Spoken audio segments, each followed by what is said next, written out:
তুমি কি ফালতু টাইম ওয়েস্ট করার জন্য এসেছো? আমি না ফালতু টাইম ওয়েস্ট করার জন্য লাইভে এসেছি। তুমি কি কামানোর জন্য এসেছো? হুম, বলো। ফালতু লোক একটা। কেন আসো লাইভে? কেউ তোমাকে ডেকে এনেছে আমার লাইভে আসো? হুম?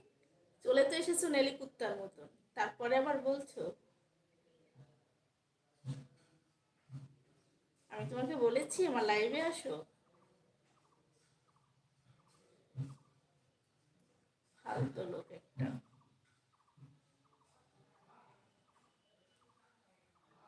লজ্জা থাকলে আমার লাইভে আসবে না, ঠিক আছে? তোমার মতন বন্ধু লাইভে না আসলে এমনি দিল্লা চলে যাবে আমার লাইফ।